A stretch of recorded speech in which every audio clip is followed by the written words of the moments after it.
Hello friends, कैसे हो आप लोग। आज अपन यूनिट 1 में चैप्टर का नाम है विद्युत आवेश एवं क्षेत्र। शुरू से चैप्टर 1 के क्वेश्चन समझा रहा हूँ मैं आपको बेटा। आज देखेंगे जरा। पहला फर्स्ट क्वेश्चन है, विद्युत किसे कहते हैं, यह कितनी प्रकार की होती है। तो मैं बताना चाहूँगा बेटा कि विद्युत होती क्या है और कितनी प्रकार की होती है जी। तो देखेंगे बेटा, अपन ऐसा मान सकते हैं बेटा कि किसी भी पदार्थ में जो ऊर्जा होती है, किसी भी पदार्थ में जो ऊर्जा होती है, चाहे इसको पेन में ऊर्जा हो, है ना, तो किसी भी पदार्थ में जो ऊर्जा होती है वो विद्युत कहलाती है। यानी किसी भी पदार्थ में उत्पन्न ऊर्जा क्या कहलाती है, विद्युत कहलाती है। देखो मैं एक छोटा सा एग्जाम्पल बताता हूँ आपको। जब अपन छोटे थे बेटा बचपन में, और स्कूल में अपन क्लास में बैठ के पढ़ते थे, और कभी किसी टीचर का कोई पीरियड खाली हुआ करता था, तो अपन क्या करते थे, अपने पेन को बालों से रगड़ते थे। अपने पेन को बालों से रगड़कर और कागज़ के छोटे छोटे टुकड़े फाड़कर अपन अपने बैग पर डाल लेते थे, और पेन को बालों से रगड़कर उन कागज़ के टुकड़ों को चिपकाते थे। तो कागज़ के टुकड़े उड़कर अपने पेन से ऐसे चिपक जाते थे, उड़कर पेन से चिपक जाते थे। तो बच्चे बोलते थे एक दूसरे को कि देखो यार, मेरे पेन में जादू है, मेरे पेन से कागज़ के टुकड़े चिपकते हैं। नकलची तो अपन होते ही हैं। बगल वाले विद्यार्थी ने देख लिया कि ये कैसे करता है, तो उसने भी अपने पेन को बालों से रगड़ा और उसने भी कागज़ के टुकड़ों को चिपकाया, तो उसके पेन से भी कागज़ के टुकड़े चिपक कर ऊपर तक उड़कर आ रहे थे। तो ये होता क्या है बेटा, जब अपन पेन को या कॉम मतलब कंघी, जब अपन पेन को या कॉम को जब अपन बालों से रगड़ते हैं, तो उस पेन में या कंघी में ऊष्मा यानी ऊर्जा उत्पन्न हो जाती है। उस कंघी में, पेन में क्या बन जाती है, ऊर्जा बन जाती है। उसी ऊर्जा के कारण वो कागज़ के टुकड़े आकर्षित होने लगते हैं, क्योंकि उस ऊर्जा में बेटा हल्की वस्तुओं को आकर्षित करने का गुण होता है। हल्की वस्तुओं को आकर्षित करने का गुण होता है। तो यहाँ पर देखो बेटा, मैं आंसर समझाने के लिए आपके सामने एक कंघी बनाता हूँ, कॉम कंघी, जिससे अपन घर पर बाल निकालते हैं। ये मैंने आपके सामने कंघी बना दी, कंघी, और ये मैंने कागज़ के छोटे छोटे टुकड़े बना दिए जो अपन ने बैग पर डाले थे, छोटे छोटे टुकड़े। कागज़ के टुकड़ों को अपन हल्की वस्तुएं बोल सकते हैं, क्योंकि उनमें कोई वजन नहीं होता। तो क्या बोल सकते हैं बेटा, हल्की वस्तुएं बोल सकते हैं। कागज़ के टुकड़ों को अपन हल्की वस्तुएं बोल सकते हैं जी। है क्या, कागज़ के टुकड़े हैं, कागज़ के टुकड़े। तो बेटा क्या होता है, जैसे अपन ये कंघी को या पेन को बालों से रगड़ते हैं, उस कंघी या पेन में क्या बन जाती है, ऊर्जा बन जाती है। क्या बन जाती है बेटा, कंघी या पेन में ऊर्जा बन जाती है, जिसके कारण ये कागज़ के छोटे टुकड़े यानी हल्के टुकड़े क्या होने लगते हैं, आकर्षित होने लगते हैं। क्या होने लगते हैं बेटा, आकर्षित होने लगते हैं। इसी ऊर्जा का नाम क्या पड़ जाता है बेटा, विद्युत पड़ जाता है। इसी ऊर्जा का नाम विद्युत पड़ जाता है बेटा। तो आंसर अपन यहाँ से लिख सकते हैं, यहाँ से बेटा, यहाँ से विद्युत किसे कहते हैं, तो आंसर ऐसा लिख सकते हैं, उस ऊर्जा को विद्युत कहते हैं। उस ऊर्जा को विद्युत कहते हैं जिसके द्वारा हल्की वस्तुएं आकर्षित हो जाती हैं, जिसके द्वारा हल्की वस्तुएं आकर्षित हो जाती हैं। यदि यह विद्युत जब अपन कंघी को या पेन को बालों से रगड़ते हैं, तो कंघी या पेन बालों से क्या होती है, घर्षित होती है। तो वो कौन सी विद्युत बनती है बेटा, वो घर्षण विद्युत बनती है। कौन सी विद्युत, कंघी या पेन को बालों से क्या करते हैं, घर्षित, तो उसमें कौन सी विद्युत बनती है बेटा, घर्षण विद्युत बनती है। तो यदि यह विद्युत घर्षण से उत्पन्न होती है, तो इसे अपन घर्षण विद्युत कहते हैं। जैसे एग्जाम्पल में अपन लिख के दिखा सकते हैं जी, जैसे कंघी के द्वारा कागज़ के टुकड़ों का आकर्षित होना। जैसे में लिख सकते हैं, कंघी के द्वारा कागज़ के टुकड़ों का आकर्षित होना। क्या बताया बेटा, क्वेश्चन था विद्युत किसे कहते हैं, तो आंसर यहाँ से लिखेंगे, उस ऊर्जा को विद्युत कहते हैं जिसके द्वारा हल्की वस्तुएं आकर्षित हो जाती हैं। यदि यह विद्युत घर्षण से उत्पन्न होती है, तो इसे अपन घर्षण विद्युत कहते हैं। जैसे एग्जाम्पल में लिख देना, कंघी के द्वारा कागज़ के टुकड़ों का आकर्षित होना। क्वेश्चन में पूछ रहा बेटा यह कितने प्रकार की होती है। तो विद्युत बेटा अपनी दो प्रकार की होती है। कौन कौन सी विद्युत होती है? एक होती है अपनी स्थिर विद्युत, स्थिर विद्युत, और दूसरी होती है बेटा अपनी धारा विद्युत, धारा विद्युत। तो विद्युत बेटा अपनी दो प्रकार की होती है, एक होती है अपनी स्थिर विद्युत और दूसरी होती है अपनी कौन सी? धारा विद्युत। तो देखो स्थिर विद्युत क्या होती है? जैसे किसी भी पदार्थ में उत्पन्न उस ऊर्जा को, किसी भी पदार्थ में उत्पन्न ऊर्जा को बहने ना दिया जाए, क्या किया जाए? उसको स्थिर रखा जाए। अगर स्थिर रखा जाए तो वो क्या कहलाएगी? स्थिर विद्युत कहलाएगी। धारा विद्युत, धारा विद्युत को बेटा अपन चलायमान विद्युत भी कहते हैं। क्या कहते हैं? चलायमान विद्युत भी कहते हैं। इसमें क्या होता है? किसी पदार्थ में उत्पन्न ऊर्जा को बहने दिया जाए, किसी पदार्थ में उत्पन्न ऊर्जा को बहने दिया जाए तो उसे अपन धारा विद्युत कहते हैं। बेटा इनके नाम के हिसाब से इनकी परिभाषा है, क्या है कि स्थिर विद्युत क्या है? किसी पदार्थ में उत्पन्न ऊर्जा को बहने ना दिया जाए, किसी पदार्थ में उत्पन्न ऊर्जा को बहने ना दिया जाए, उसे क्या रखा जाए? स्थिर विद्युत उसे स्थिर रखा जाए तो वो क्या कहलाएगी? स्थिर विद्युत। और किसी पदार्थ में उत्पन्न ऊर्जा को बहने दिया जाए तो वो क्या कहलाएगी? धारा विद्युत कहलाएगी। बात बेटा समझ में आ रहा है आपको? ठीक। जैसे अपन बात करते हैं नेक्स्ट टॉपिक की बात करते हैं अपन, नेक्स्ट क्वेश्चन अपना ऐसा बन जाता है, नेक्स्ट टॉपिक अपना आगे चलते हैं अपन कि धन आवेश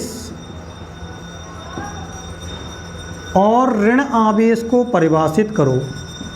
धन आवेश और ऋण आवेश को परिभाषित करो। धन आवेश क्या होता है और ऋण आवेश क्या होता है? देखेंगे बेटा अपन धन आवेश क्या होता है और ऋण आवेश क्या होता है। धन आवेश में क्या करते हैं बेटा? धन आवेश में अपन एक कांच की छड़ लेते हैं। क्या करते हैं? कांच की छड़ लेते हैं और कांच की छड़ को अपन रेशम के कपड़े से घर्षित करते हैं। रेशम का कपड़ा, क्या करते हैं इसको अपन? घर्षित, मतलब रगड़ते हैं, घर्षित करते हैं।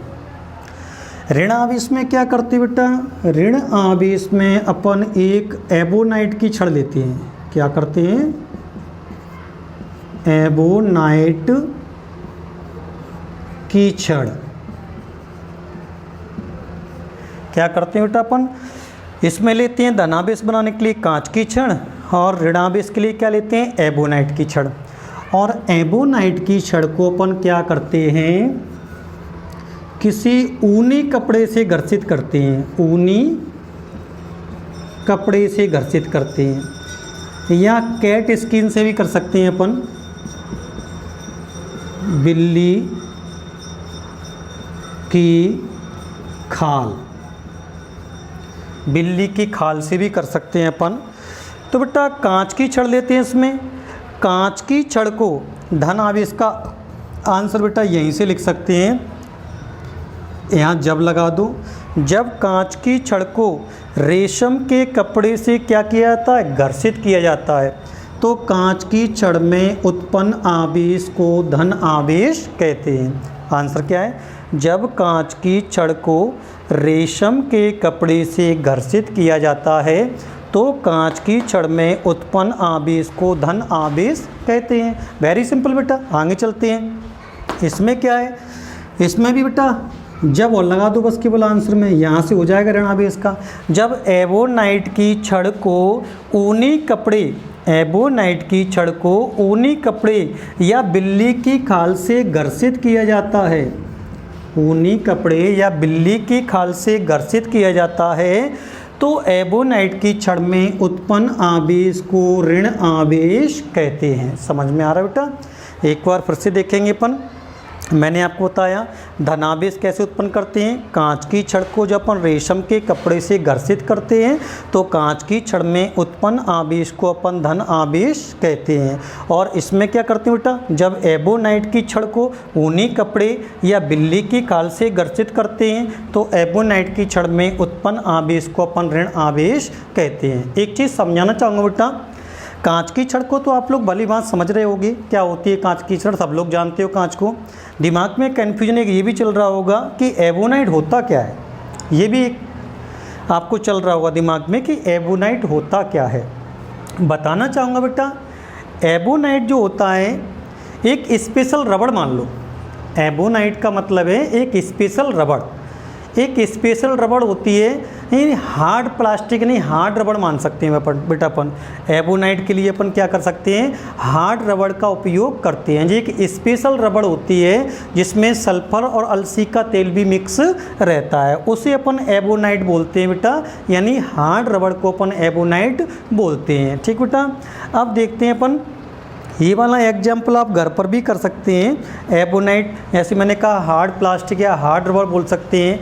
तो प्लास्टिक की चेयर सबके घर पर रहती होंगी, जिन पर अपन बैठते हैं, सैलो मेलो जो भी कंपनी की चेयर आती हैं तो वो प्लास्टिक की चेयर होगी, तो वो एबोनाइट मान सकते हैं अपन। प्लास्टिक की चेयर को क्या मान सकते हैं, एबोनाइट। उस प्लास्टिक की चेयर पर किसी को बिठाना है अपन को, कोई भी स्टूडेंट जो आपके दोस्त यार हो, प्लास्टिक की चेयर पर उसको बिठाना है। और घर्षित किससे करना है बेटा, ऊनी कपड़े से। ऊनी कपड़े सबके घर में मिल जाते हैं, शॉल है, स्वेटर है, जर्सी वगैरह जो भी है ऊनी कपड़ा। तो जो चेयर में पीछे टिकने वाला हिस्सा होता है उसमें पीछे से क्या करना है, शॉल और स्वेटर मारना है। पीछे से क्या करना है, शॉल और स्वेटर मारना है, आपको बराबर मारते रहना है लगातार, ऐसा 5 मिनट तक आपको मारते रहना है।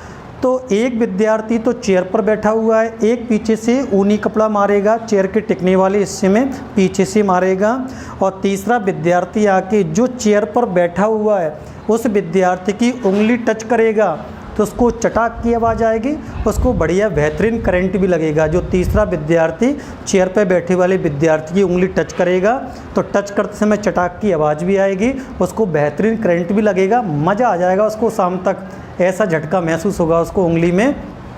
तो ये बेटा प्लास्टिक सबके घर पर रहती है, यानी हार्ड रबड़ सबके घर पर रहती है बेटा।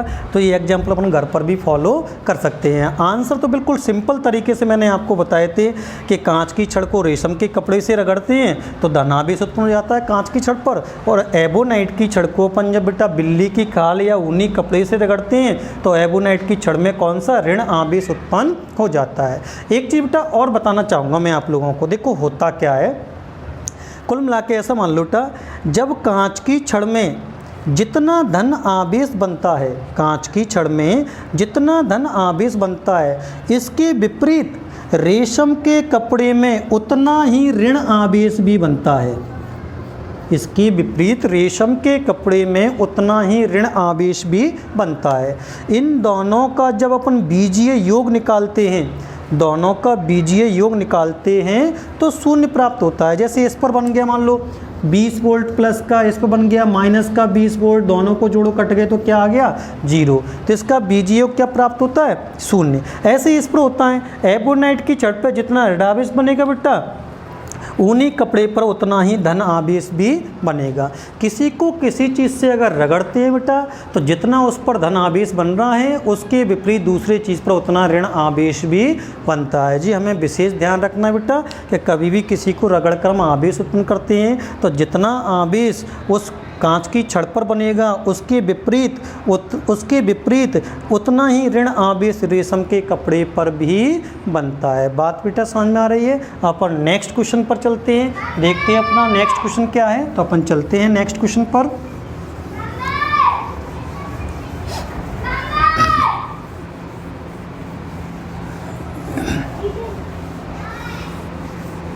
हाँ देखेंगे बेटा नेक्स्ट क्वेश्चन क्या है अपना।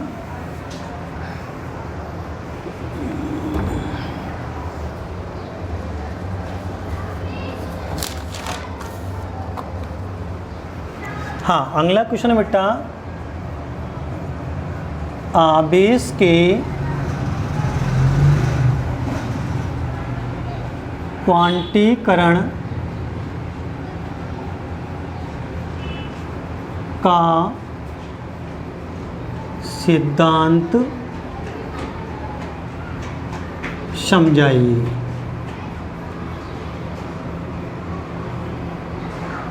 क्या क्वेश्चन बेटा, आवेश के क्वांटीकरण का सिद्धांत समझाइए। तो देखो बेटा, आवेश के क्वांटीकरण का सिद्धांत बिल्कुल सिंपल है। आवेश के क्वांटीकरण का जो सूत्र होता है, फॉर्मूला, वो होता है Q बराबर plus minus n e. Q को तो बोलते हैं बेटा अपन क्या, Q को तो बोलते हैं अपन आवेश, स्मॉल ई को बोलते हैं अपन मूल आवेश,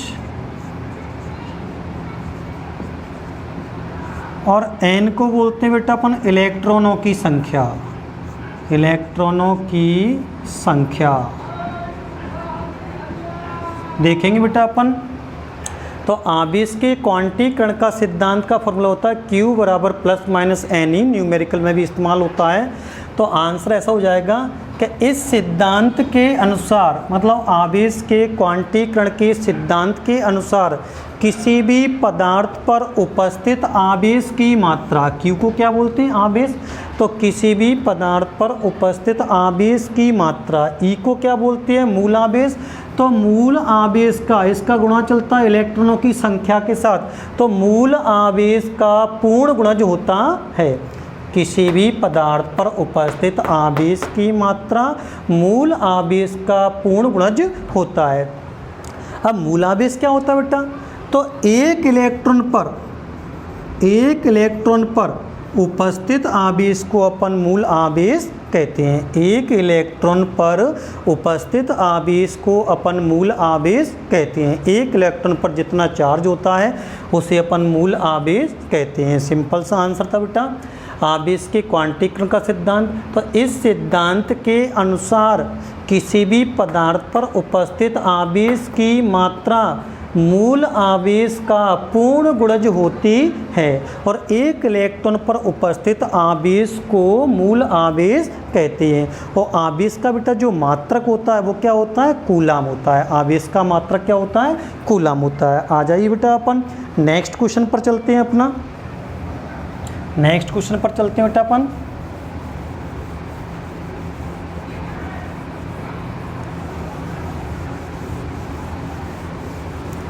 हाँ, देखेंगे बेटा, नेक्स्ट क्वेश्चन है अपना क्या, मूल आवेश किसे कहते हैं। क्वेश्चन है अपना, मूल आवेश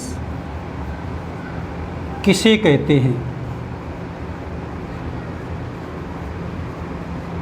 मूल आवेश किसे कहते हैं, इसका बेटा आंसर मुझे समझाने की ज़रूरत होनी नहीं चाहिए।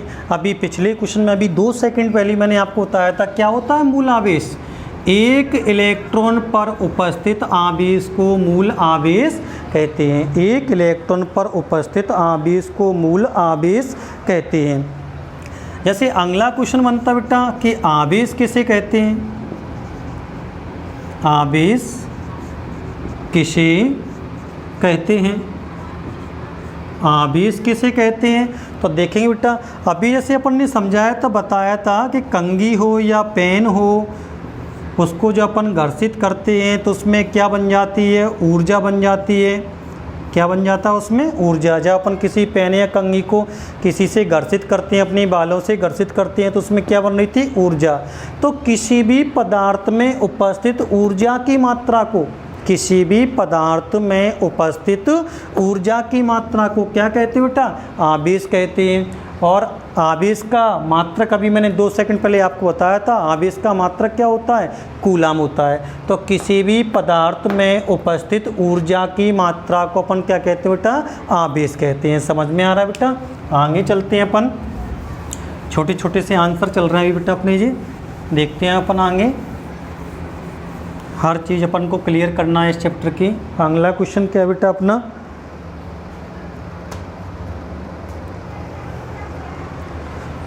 अगला क्वेश्चन है बेटा अपना,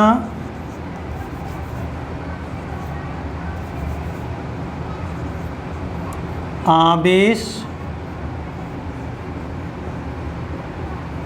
संरक्षण का सिद्धांत समझाइए या नियम समझाइए। आवेश संरक्षण का सिद्धांत समझाइए।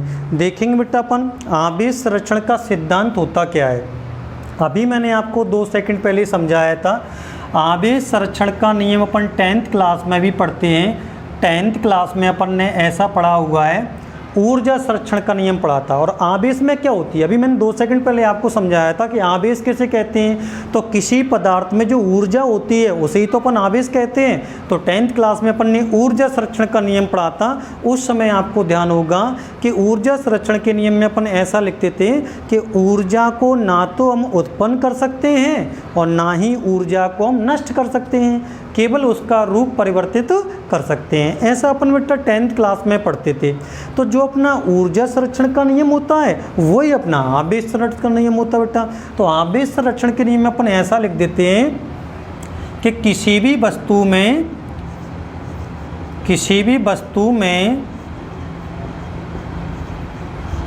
कुल आवेश नियत रहता है। कुल आवेश नियत रहता है, यानी किसी भी वस्तु में कुल आवेश क्या रहता है, नियत रहता है। नियत का मतलब होता है कि हम उसको आवेश को ना तो उत्पन्न कर रहे हैं और ना ही हम आवेश को नष्ट कर पा रहे हैं। तो किसी भी वस्तु में कुल आवेश क्या रहता है, नियत रहता है। अर्थात आवेश को ना तो नष्ट किया जा सकता है और ना ही आवेश को उत्पन्न किया जा सकता है। फॉर एग्जाम्पल के लिए अपन ऐसा मान सकते हैं बेटा, जैसे अभी मैंने आपको बताया था 2 सेकंड पहले कि जैसे हम कांच की छड़ में धन आवेश उत्पन्न करते हैं तो हम क्या करते हैं बेटा, रेशम के कपड़े से उसको घर्षित करते हैं। रेशम के कपड़े से उसको घर्षित करते हैं। और जब रेशम के कपड़े से घर्षित करते हैं बेटा तो कांच की छड़ में तो धन आवेश उत्पन्न हो जाता है। उसके विपरीत मैंने अभी आपको सिखाया था उतनी ही मात्रा में रेशम के कपड़े में ऋण आवेश भी उत्पन्न हो जाता है। और जब इन दोनों का बीजीय योग निकालते हैं, तो क्या प्राप्त होता है बेटा, इसका हमें बीजीय योग शून्य प्राप्त होता है। बीजीय योग शून्य प्राप्त होता है। इससे क्या सिद्ध हो गया कि ना तो आवेश को उत्पन्न किया हमने, ना ही आवेश को नष्ट किया। इसलिए आवेश संरक्षण का जो नियम होता है बिल्कुल सेम टू सेम ऊर्जा संरक्षण के नियम के अनुकूल होता है। एक बार बेटा मैं बताता हूँ आपको।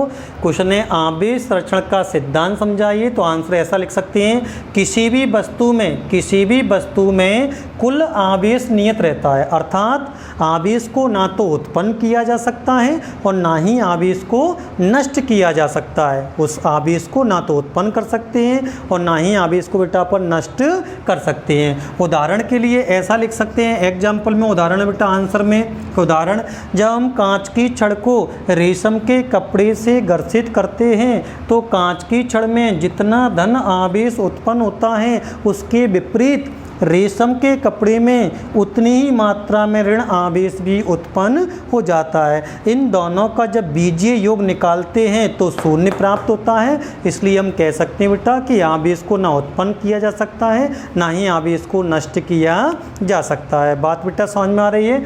और अपन आगे और भी नेक्स्ट क्वेश्चन देखेंगे बेटा। तब तक के लिए आज का वीडियो अपन यहीं समाप्त करते हैं। Okay, thanks.